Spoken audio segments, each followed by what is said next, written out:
Welcome to 5 Stripe Weekly, a kit leak and a confirmation of a transfer by a 5 Stripe legend. We get into all that and more coming up. Before we get into it, become part of the notification squad by hitting the bell next to the subscribe button on YouTube. Welcome to the show, 5 Stripe fam. I'm AJ and this is Michael. And Atlanta United played a preseason match. It wasn't the prettiest, we'll get into that, but there are far more exciting news other than that exhibition, quote unquote. But yeah, definitely before we get into all of that, let's give some big shouts out to our loyal Patreon fam.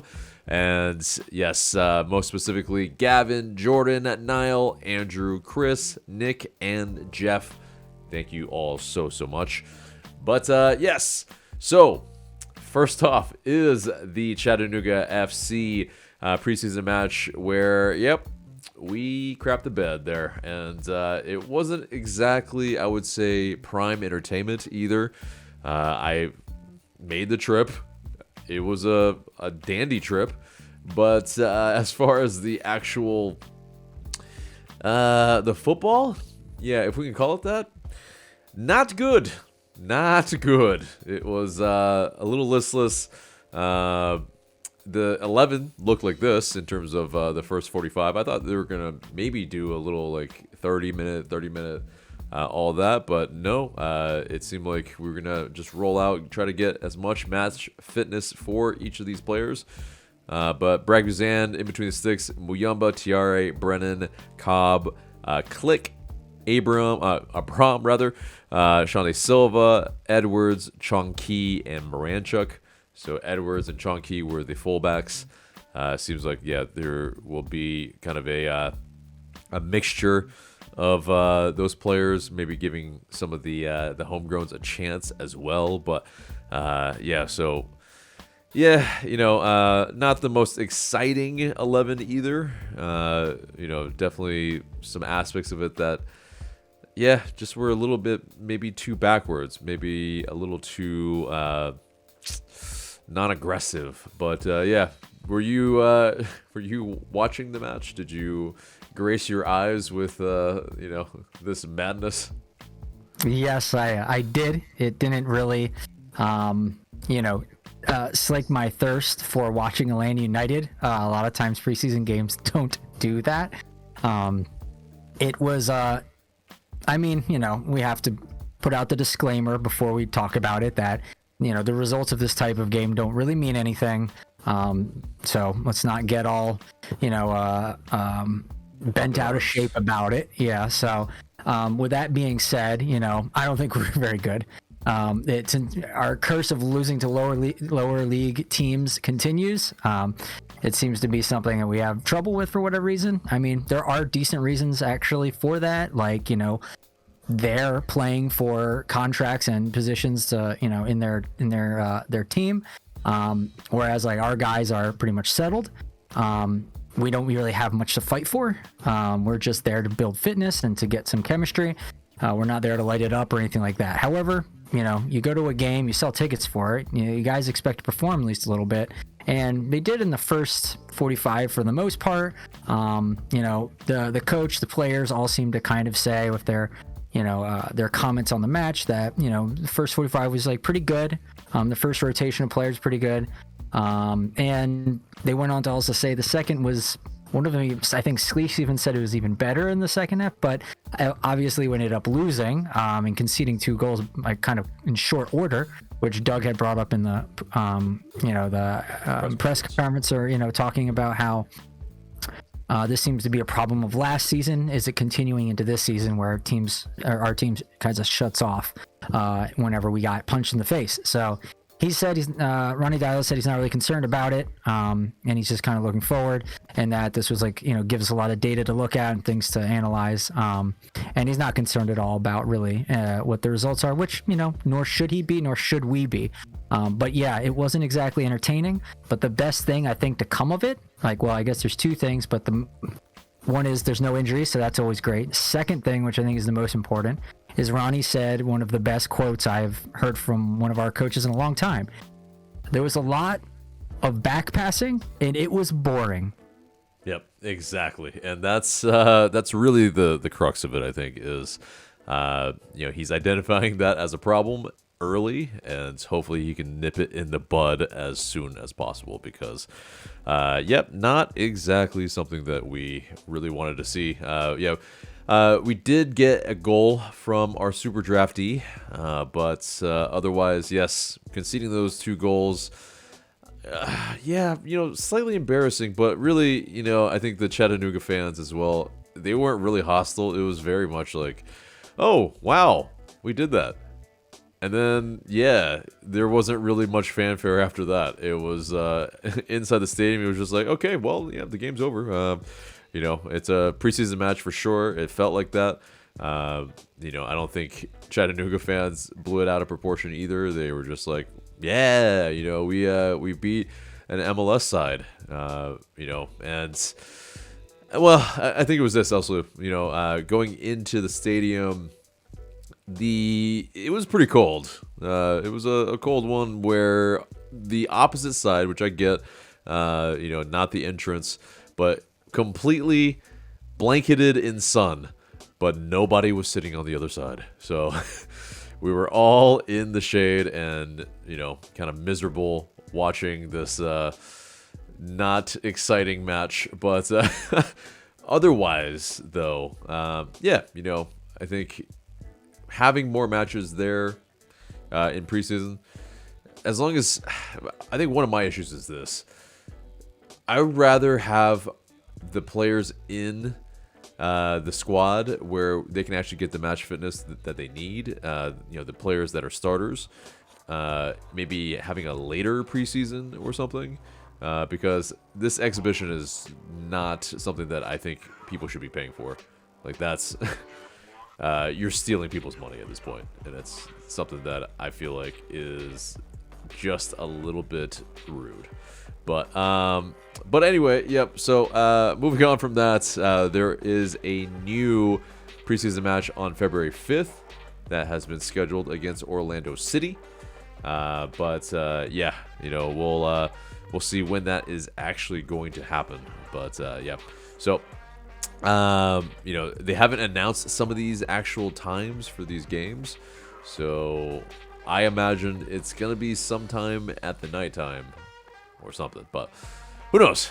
Who knows? Anyway, let's move on to Michael Parkhurst leaking a kit with Miguel Almiron's number and name on the back. It is our new primary kit. Who knows what the name is going to be? It seems entirely purposeful. He not only posted it on Instagram, he posted it on X, posted it on Threads. He shared it on his IG story. Like, there is no mistake. He did this on purpose, and we're here for it because, the very first captain of Atlanta United, he, pretty much announcing this transfer, announcing the kit. I think it's a very clever way of kind of drumming up some interest about it because, this actual authentic kit is pretty different than the replica that was leaked probably several weeks ago. But thoughts on Parky leaking Miggy? Yeah, I mean, it makes sense, from like a legacy standpoint, 2 guys. Everyone in the comments are saying like my captain and stuff like that with, LGP and everyone. So it was really nice seeing that. It just makes sense. It's like, La Familia all coming together, right? It's like getting the band back together in a way, even though obviously we won't see them on the pitch. At least on social media, we can see them still having a strong connection with each other and kind of supporting each other. So it's exciting to see that, and it seems like if they're excited and they're hyped about it, then I mean we definitely should be. Yeah, indeed. And he said hello old friend in the post as well, which obviously Parky was the captain for those 2 sides that he shared a squad with Miggy. But as far as the details of the kit as well, I mean, it's really clean. I think it's like a kind of V-neck. You got the red from the 5 stripes on the front, kind of going into the collar. You have the red of the Adidas stripes on the shoulders. You have that clean gold trim going from the sides that we saw in the replica as well. All black in the back with the gold lettering and numbers. I mean, it may not be entirely different from previous ones, but it's pretty sleek. I mean, and if they're making the replica that much different, big sigh. They're making they're making a ton more money on this one, I think, which is annoying. They know what they're doing. Yeah. They just made the replica just like plain Jane, no details. Okay, guys, take our money. Big sigh. But yeah, I mean, I like it. It's definitely something that, if there are Miggy fans from other fan bases, I mean, this is gonna sell from that standpoint as well. So, but yeah, moving on to LA United. They are only going to be playing in the Leagues Cup. They will not be playing in the U.S. Open Cup. Yeah, there's been some shakeups of the competitions. So 18 total MLS clubs will qualify to match the 18 participating Liga MX clubs. Yeah, they're really trying to mix it up now and not trying to inundate these competitions. But also with the Leagues Cup, yeah, basically Vancouver Whitecaps, because they're playing in the CCC and also defending their Canadian Championship title, they will not be playing in Leagues Cup. San Diego FC will, and also in the U.S. Open Cup. It will be a little bit different. It's increased from 8 to 16. And then 10 MLS Next Pro teams will compete in the tournament. LA United did not qualify because our MLS Next team was too poor, unfortunately. Our record was not good enough to do so. But yeah, so, thoughts on LA United only participating in Leagues Cup, not US Open Cup? I think it makes sense from the business point of view, in that we're a bigger club. You want to have the bigger clubs and the more marquee tournaments that have more money involved, which obviously Leagues Cup trumps Open Cup in that regard. Outside of that, I honestly would have preferred us being in the Open Cup versus the Leagues Cup. I just think the Open Cup has more history, has more prestige in my mind. It means more to the nation and to soccer in the USA than the Leagues Cup does. So I would have, and also we had a record going of every year we've been a club, we've been in the Open Cup, and now unfortunately we break that record because we dropped out of it for this coming year, which is unfortunate. You want to be in every tournament as much as you can, especially a domestic cup one. Almost every country has one. It's weird not being in it. So Leagues Cup, it's more of just a commercial thing, and I just I'd rather be in one that's more steeped in history and more meaningful in terms of how clubs see it. That's just my opinion. I mean, obviously there are plenty of good arguments for why Leagues Cup is something we should invest in and turn towards more, but I feel like I'm more of a traditionalist in that sense. I respect the old guard in terms of the traditions that soccer in the United States has had since a long time with the Lamar Open Cup, but hopefully we can get back to it. Yeah, no, I definitely agree. There is that counterpoint that,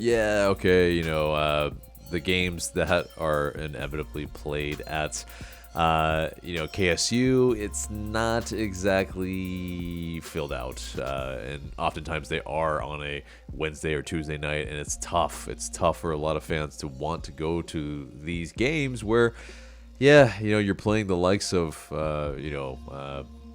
Memphis 901, who are now defunct. It's like that, and possibly crashing out to those type of clubs as well. Not great optics, but the other point being that I think this was a competition that we definitely could have won, especially with the talent coming in. as well. I mean, Leagues Cup, probably a little bit more difficult, but Probably a lot more difficult. Liga MX teams versus USL teams. Yeah. Yeah, for sure. And but it still is. I think we have the ability to win these type of tournaments. I think we with the players that are rumored to be brought in. Yeah, there is an aspect of it that kind of lends itself directly to being able to play these type of kind of cup games. But anyway, yeah, it is what it is. We will have to kind of figure out how to maybe win enough to at Atlanta 2 possibly, or some other kind of mechanism that they'll fabricate next year to maybe include us in all competitions. But either way, it is what it is. So next bit of news is that according to Record, Atlanta United, they have presented a proposal of 16 million euros plus 2 million in bonuses to Benfica for Arthur Cabral.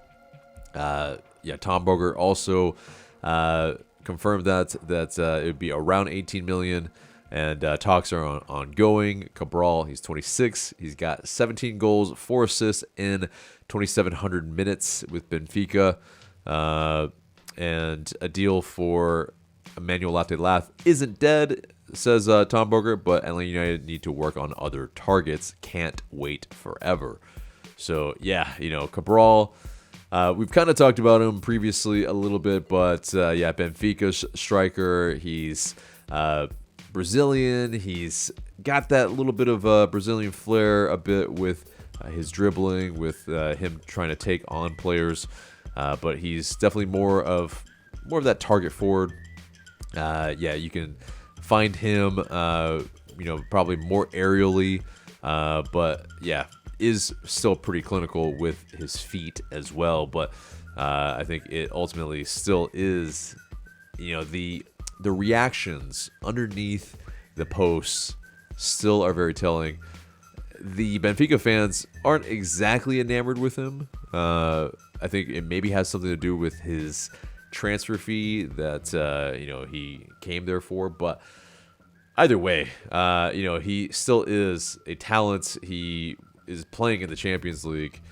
I mean, it's definitely, as far as MLS teams, he is a player that would trump a lot of the strikers in this league, if not most of them anyway. But thoughts on Cabral? Yeah, I mean, he emerged as a name that, definitely fits a different profile, like you had indicated. I think what you are looking at with, Emmanuel Lath is more a, person who's going to get a lot of service from the wings, versus Cabral, who's more of a player who's going to get service from your fullbacks more so. So, like, looking at crosses and long, dropping balls inside from long range, versus not being the guy who's up with the other wingers sprinting their hearts out to completely blow the wheels off of another team defensively. I think that's kind of the main key difference between the two profile of players. And I think that we were essentially trying to build a team to would be more designed for a player like Emmanuel. So going with Cabral is more almost like a DC United maybe with like Benteke, just putting the big man up top and hoping he can do something. And he seems to be able to do that, Cabral. He seems to be able to kind of just manifest goals out of nowhere on his own. So he does have that innate talent to do that. It's just, I was personally looking forward to seeing us be the incredibly fast and dangerous on the break team once again that Almiron helped kind of typify us as. So, it's a little disappointing that we'd go the other route, but like you said, Cabral is definitely a type of player that can come here and overwhelm a team. He's definitely above MLS talent is what I would put him as, and I think a lot of people would too.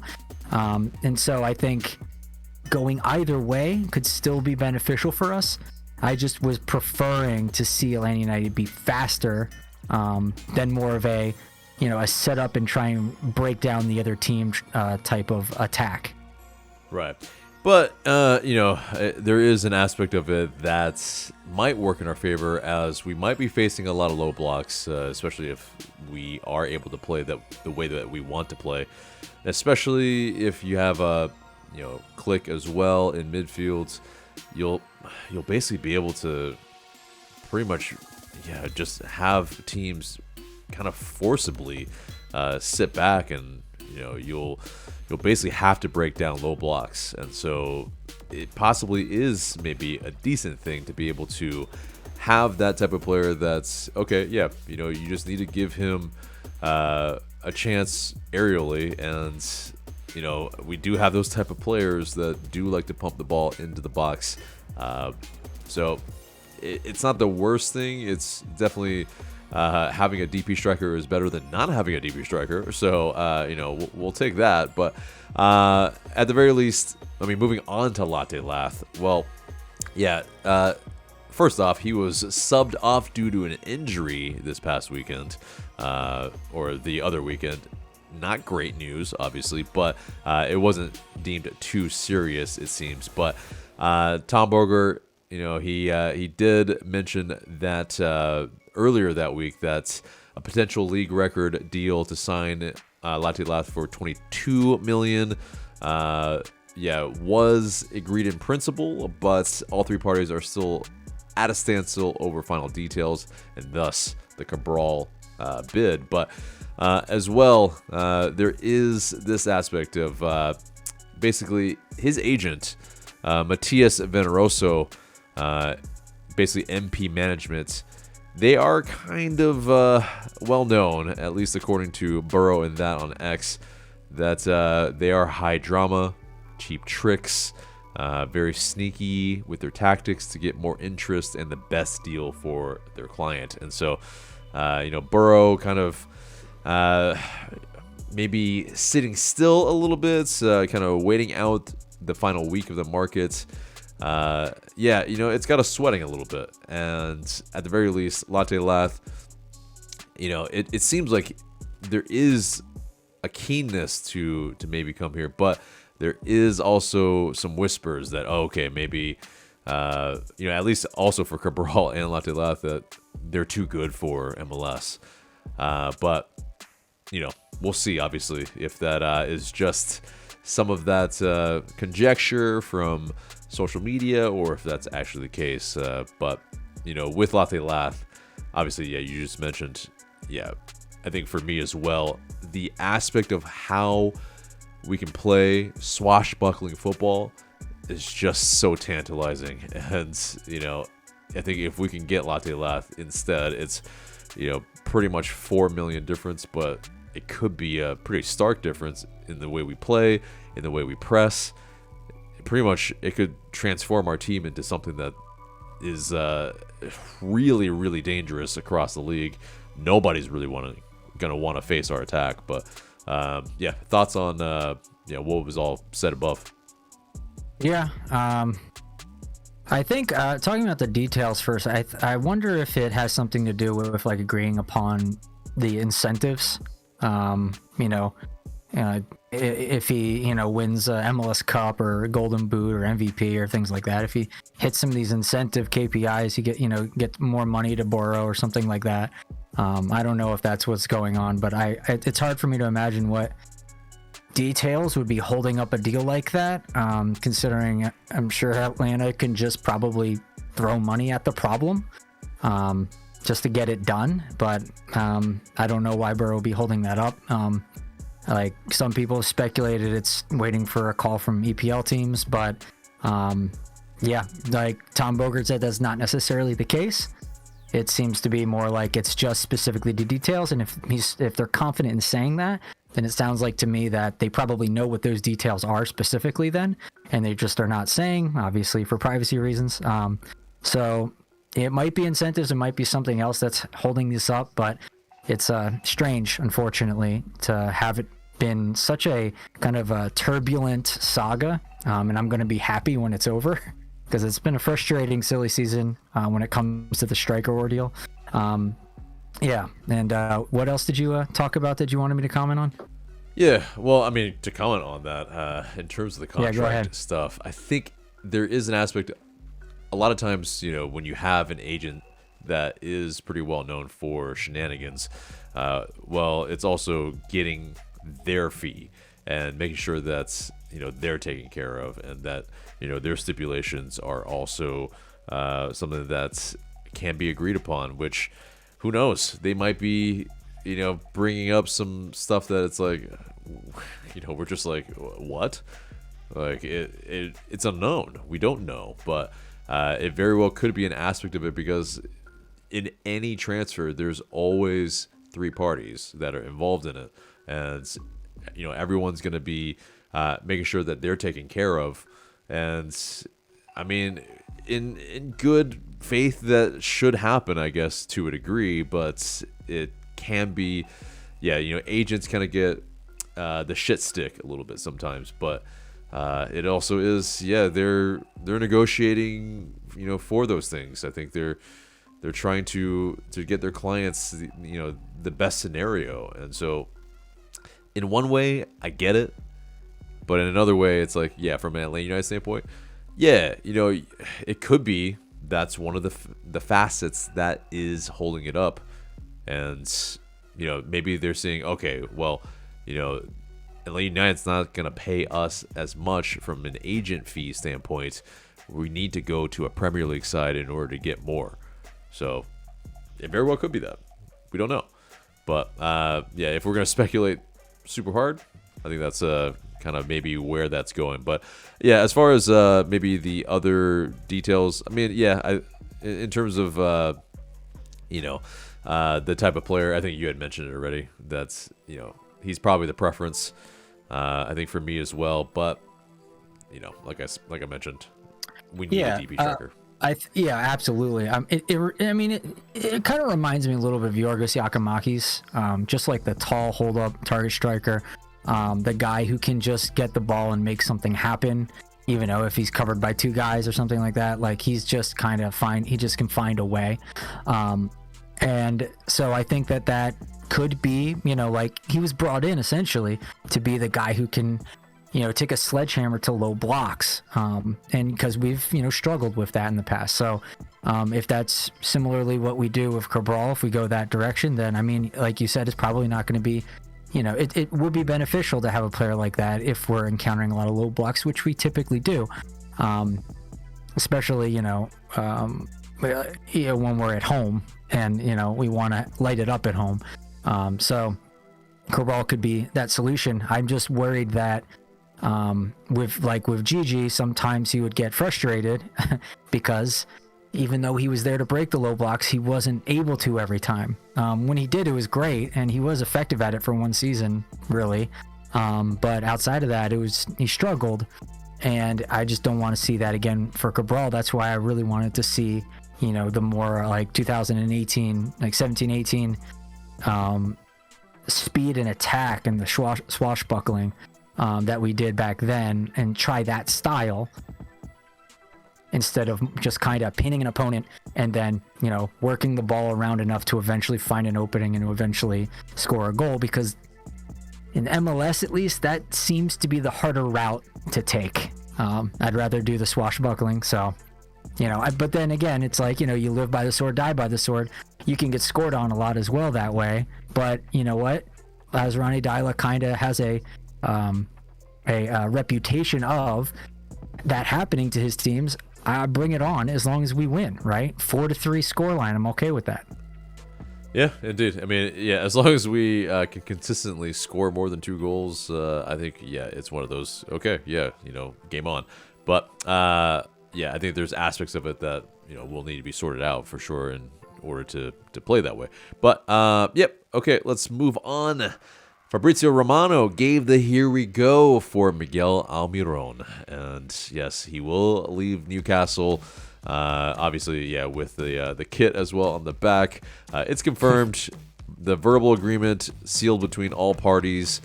Player side on a 4.5 year contract. Fee is around $12 million US, and Almiron, he's set to travel for medicals. Yeah, Cesar Luis Merlo also confirmed that information a little bit before Romano did. And yeah, I mean, essentially, Miggy is back. And, I mean, it's something that people aren't believing it's real. People are absolutely stoked. There is an argument maybe about, if he's going to be the same player, for one. Is he tarnishing his legacy, perhaps? As it's a pretty pristine legacy, for sure, right now. There is also, one aspect of it is that Miggy, he's beloved. But, if things get tough, if God forbid, if there's an injury, what happens? What happens with the, with how people are going to respond to all of that? Is it going to be as sunshine and rainbows as it has been? It'll be a question, but, what are your thoughts on Miggy finally coming back home? Yeah, I mean, it's exciting. There was some debate, in the past about whether or not we want to take a chance on a player like that. And I think overall, it's probably perfectly fine. I don't foresee him, his age coming into it that much. I think he's one of those, evergreen, like ever young type players. He seems to defy, a lot of the physical ailments that come with being older. He just runs and just doesn't break down. And hopefully that remains to be the case. So I'm excited for him to come back. Obviously a club legend, a lot of goodwill to the fans. It's going to bring a lot of people, a lot of butts and seats, a lot of kits sold. Yeah, it's going to be a good time regardless of when we win or lose, essentially, at least for probably the first couple months, because Miggy's there. And a lot of people are just going to kind of be able to ignore some bad things if those indeed happen. Hopefully they don't. But, that's just going to instill a lot of goodwill for the club for a while. So they have some room to work and to maybe make this team really, really good if we kind of struggle the first month or so. Miggy can kind of smooth that out. So, yeah, I'm excited to see him here. And I remember with I think the concern we talked about a couple episodes ago was I used the analogy of having a collector's toy in a box that you never break out and actually use or play with or whatever. This is a time where you just for some reason decided, I'm going to take it out and play with it one time, just once, take it out, and then it breaks and it's ruined forever. And you're like, should have never taken it out of the box. It's kind of what it feels like a little bit with Miggy and his pristine legacy at Atlanta United. And I feel like you're tempting fate a little bit by bringing him back. But like I said, I think the balance of probability is that he'll be all right due to his traits, his physicality, his willingness to just, put everything out there and somehow survive it all, not to be broken and to get injured or to have his, mentality crushed or anything like that. He seems to just get on and keep pushing. And I really, really love that in a player especially for us. And it's so great that he was, he already tasted victory with us once, and he can kind of give that aura to the team and kind of hopefully propel them forward, with them knowing this is, a championship player in MLS. He's got it done. He knows what's going on. I mean, if Brad Guzan wasn't there, does he instantly become captain? Perhaps. So, yeah. Yeah, I mean, it definitely is this. He is, at the very least, he is a Premier League level player that is now coming over to MLS. It's not like I mentioned this on Goals TV, and I give my opinion a little bit more in depth probably over there, and you can go check it out. I'll link it in the description and also put it in our playlist as well. But yeah, I mean, you have the likes of Charlotte FC bringing in like a Wilfred Zaha, who definitely has a lot more of a Premier League pedigree, but he is currently playing, or was playing in the Turkish league, and now he's over here. But Miguel Almiron, yes, he wasn't starting On for a a Premier loan, League by the side. way. On a loan. On a loan, but yes, either way, it still is. Yes, like Miguel Almiron, he was starting recently for Newcastle, not this year, obviously, but he did have a good scoring run. He did feature in a side where, yeah, they made the top four, and currently they are, whereabouts near the top four in terms of Newcastle. And yeah, he may have fallen out of favor, but he hasn't fallen out of favor with the fans. They absolutely, they sent him off with a tifo. They, chanted his name while, it was a pretty much not a goodbye apparently. But I mean, let's call a spade a spade. It was a goodbye. Eddie Howe can say whatever he wants, but we're not dummies here. It's just that's what it is. And I mean, Miggy, he has that work rate that's just, you can't deny it. He will work his socks off. From that standpoint, that's where he really, really excels. And his pace, his ability to be able to, I think from this aspect, he, I think, has grown in his technical ability. I think he's grown in his nous in terms of wind to press, maybe utilizing his energy a little bit more efficiently. I mean, he may not be the old man skills type of player, but I think there is some grace in how he will age with us in the 4.5 years if he stays with us the entire time. But so definitely very, very exciting. Over or under, Mike? Double digits of goals and assists. Goals and assists combined? Individually. Individually? Okay. I'm gonna hope so, but I don't know. I don't know if that's gonna be over. It really depends how they mesh with the team. The team's looking pretty good, so I'm gonna say I think that might be. I think that's a good chance that happens, but I need to see how the team really shakes out. Yeah, and it's something we haven't talked about on this episode yet, really, is how he fits. Because there is the aspect that, okay, he could play on the wings. He could play at the 10. Moranchuk probably seems to be more of the 10 here, as he's not as mobile as Saba or Miggy. I mean, I think he's going to be playing on the right wing, cutting in a little bit more. Saba cuts in more on the left, but I think there are some moments where they will be very fluid, and I think that's going to be the exciting part, is for the defense that they're going to be facing. They have no idea who's going to be playing where at any point. Moranchuk could be popping up on the right, Miggy driving through the middle, Saba also maybe, playing from a different wing, combining. And, that's the way that we can actually, we'll play fast, be able to break down defenses. And we'll have runners. These are both very willing runners in Saba and Miggy. So, but, do you foresee anything different there? No, I don't think so. I think that's about right. I expect to see that when the season starts. Awesome, man. Well, so let's get to a last bit of news. ATL UTD, they announced 7 new signings for the 2025 MLS Next Pro season. Ryan Carmichael, Patrick Weah, Moises Tablante, Salvatore Mazzaferro, and all bring MLS Next Pro experience, while Toto Majub and also Arif Kovac and Santiago Pita, they all signed pre-contracts last July, have now officially joined ATL UTD.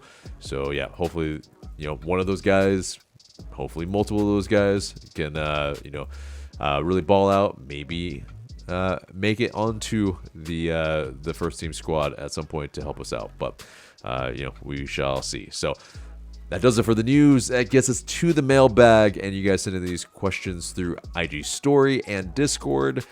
please continue to do so. We might answer your questions in the future. So, first question comes from Nick in the ATL, one of our highest tiered Patreon members, or actually the highest tier Patreon member, asks your thoughts on us being in the Leagues Cup, but not in the U.S. Open Cup field. Obviously, we answered it a little bit, but we'll do a little quick recap. Yeah, I think it should have been the reverse.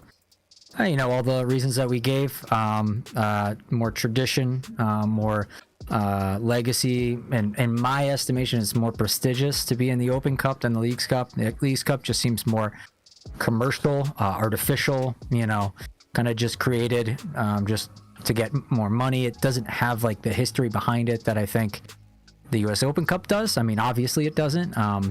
And I just lend more, I don't know.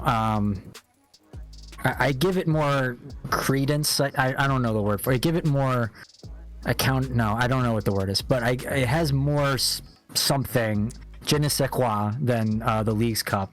And authenticity, that's the word. It has more authenticity than the Leagues Cup. So, and that's something I think I favor a little bit more in terms of, tradition in U.S. soccer than a newfangled random pop-up stand of a tournament that the Leagues Cup is. Right. And yeah, I mostly concur. It's ultimately, yes, there might be more money coming from Leagues Cup, and especially from a match day revenue standpoint. But yeah, I mean, U.S. Open Cup just has the prestige. But yeah, next question comes from greatest Josh Cohen fan. When should we see Almiron fit and ready in the preseason? I mean, yeah, you want to take it? I'll back you up. Yeah, I mean, I think that, he's, like you said earlier, he has had minutes for Newcastle, but they haven't been a lot. So, but at the same, I don't imagine he's going to need to get up to speed. I think he probably is match fit for the most part already. So I don't think he's going to necessarily need to jump into these, like it's a necessity for him to jump into these preseason matches. I think it's probably not that essential he does that. So like if he misses a lot of them, or if he's unable to get, or they don't use him for them, I'm not going to be upset. I'm not going to be bothered by it. If he just kind of, is plug and play game one, I'm happy with that. So, I mean, I do want him to get some chemistry, but it's Miguel Almiron. I'm pretty sure he'll be able to plug and play pretty easily and quickly. Yeah. Like I said on the Goals TV episode, is that it is.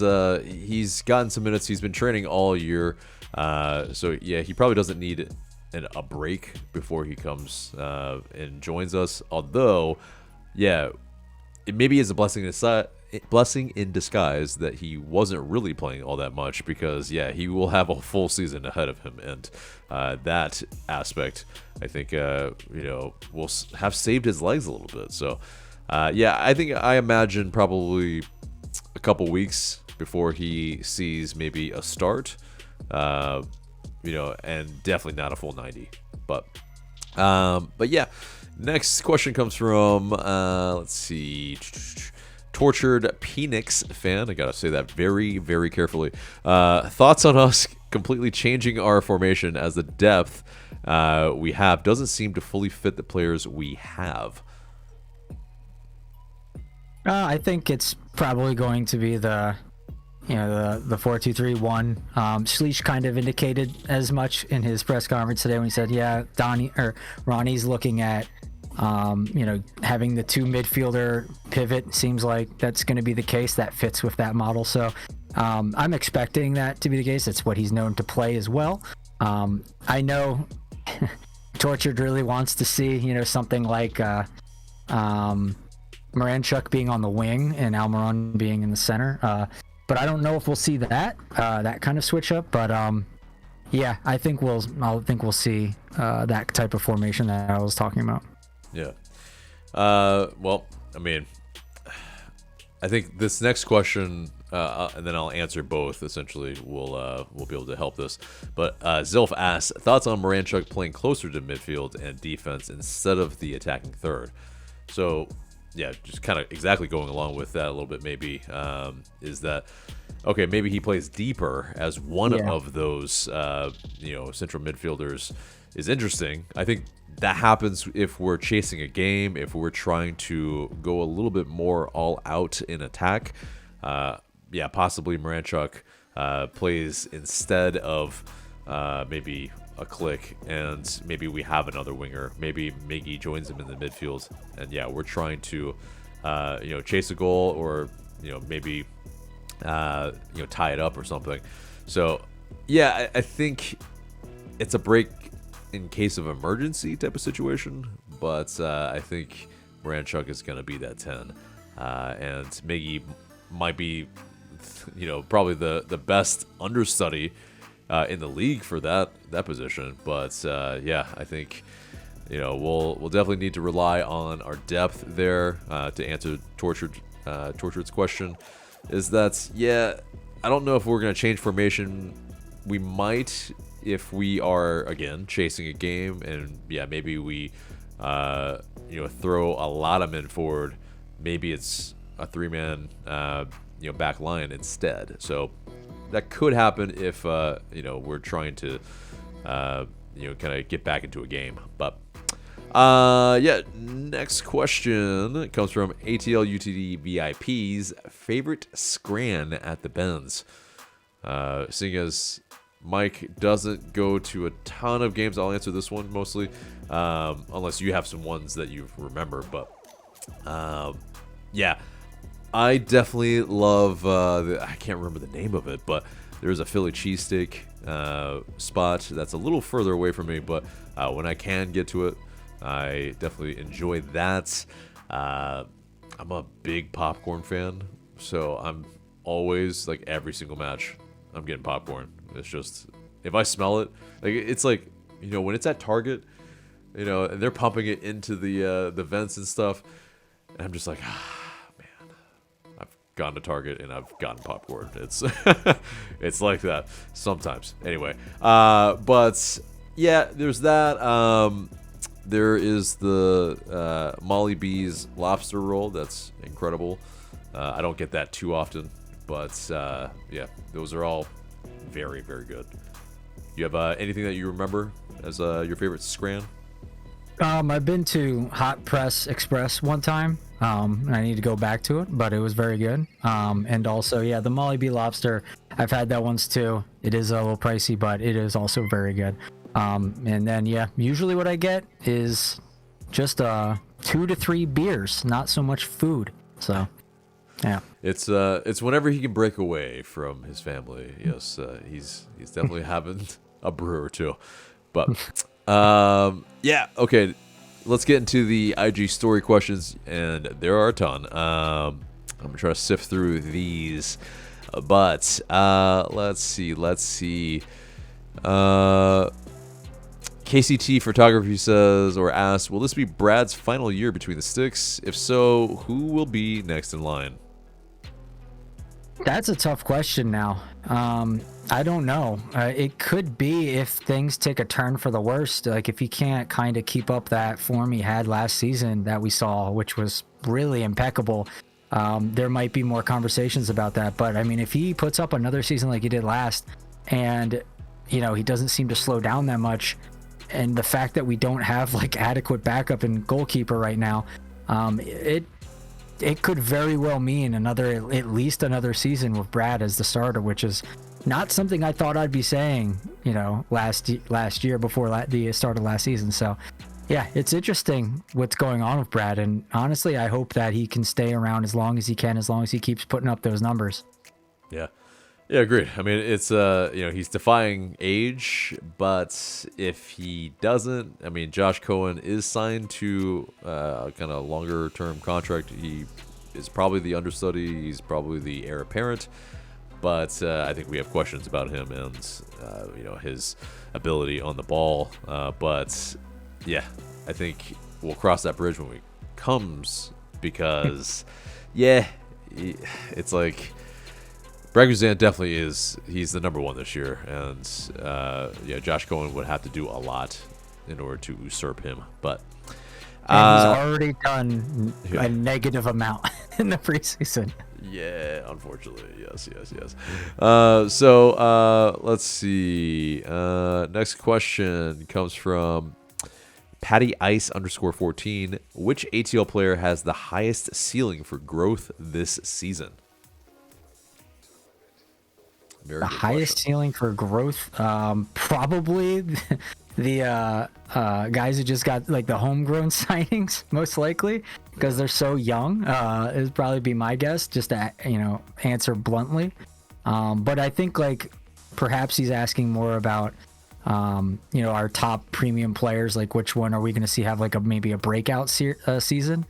I'm hoping players like Schleich has a breakout season. I really would love to see like Tristan just kind of go crazy, but I just seeing that seems to be something that's getting further and further away from reality, unfortunately.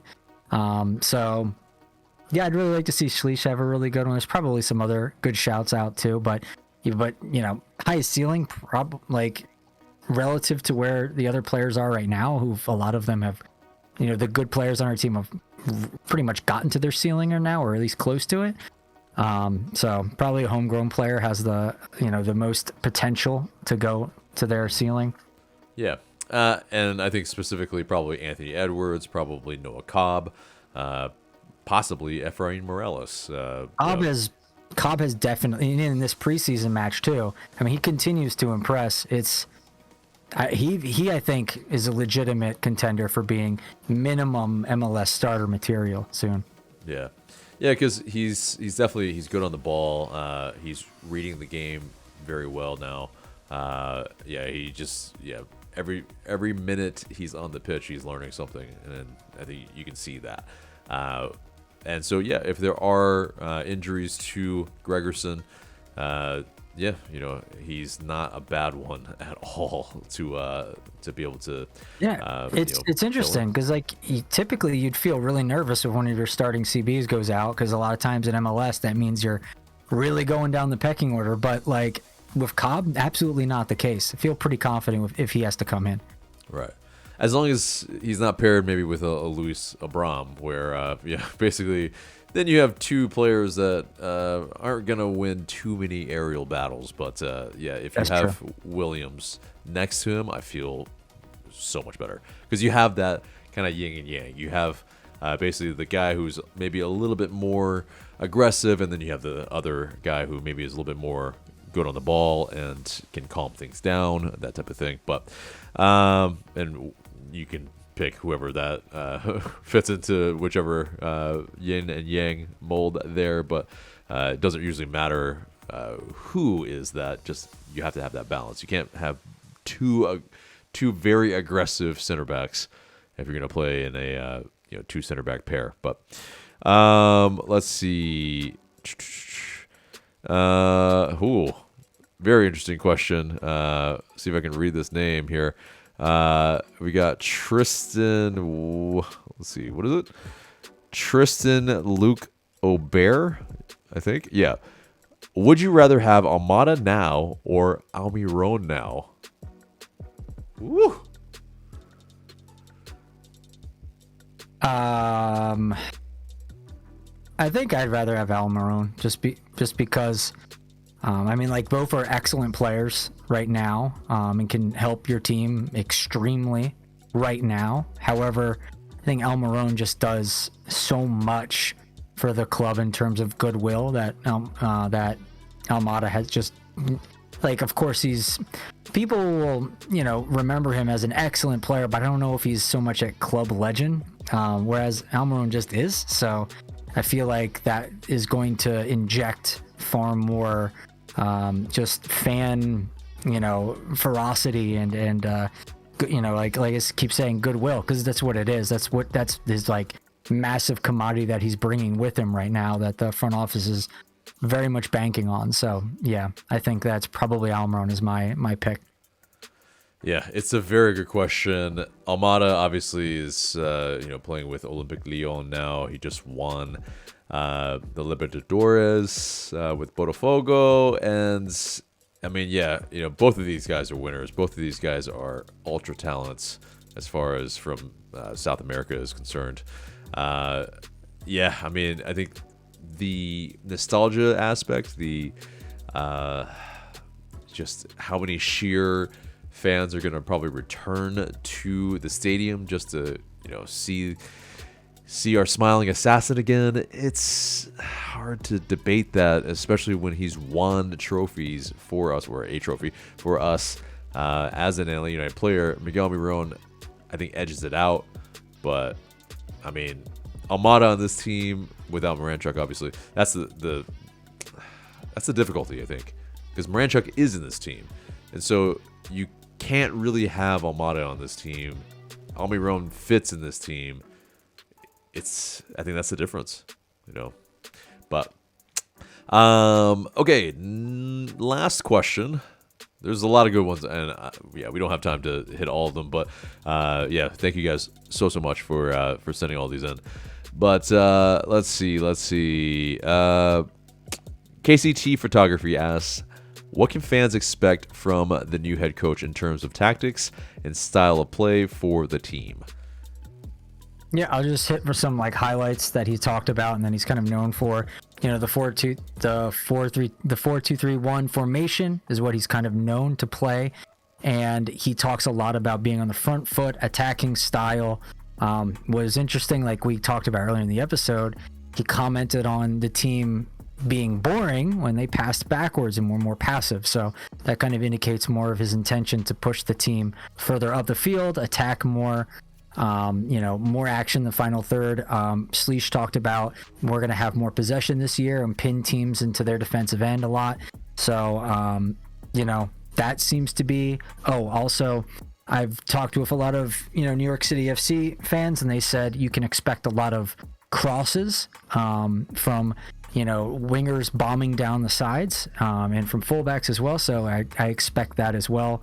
And players like Cabral could very much thrive in that scenario, and Latte Lath obviously could as well, but just in a different way, just in a more swashbuckling way than a big target striker who can maybe get on a lot of his head on a lot of crosses. So yeah, it's that's kind of the high level view. AJ, if you want to be more specific, go ahead. Yeah, I mean, definitely echoes all of that. Yeah, we're going to play possession football. We're going to try to play as a protagonist in games, I think, a lot more than definitely Rob Valentino. Probably a little bit less than, Gonzalo Pineda. I think we're probably going to not try to possess it to death a little bit in how that was. The crosses, I think, yeah, hopefully... we're more tactful in those, where maybe we're targeting back posts, and especially if you have players like Miguel Almiron, like Saba inverting, well, that will allow for that back post to be attacked a lot more, which is a lot more exciting. Hopefully, a lot more pullbacks. We'll see if that can be a feature. But those third man runs will be very, very vitally important. And, we'll see if Diala can actually implement that into the squad. He will have a lot more room to play with at the Benz versus NYCFC's regular stadium at Yankee Stadium. But ultimately, yeah, Diala seems like he's the tactical fit, he's the cultural fit, and hopefully, yeah, he can do that Ronnie roar at the end of games a lot of times this season with the fans. So hopefully so. We will find out. But yeah, so guys, thank you so much for asking those questions. Apologies if we couldn't get to all yours, but yeah. Definitely continue to send them, and we might answer your question in the future. But that is pretty much the episode, except for the question of the day. And the question of the day is, it's not a question that I want to ask, but if we went into the season without a DP striker, are you bullish on the season? Let us know in the comments below. Looking forward to what you have to say. But guys, that is the episode there and there. Remember to like, share, comment, and subscribe. That's Michael. I'm AJ. Thank you so much for watching, and we will see you in the next video.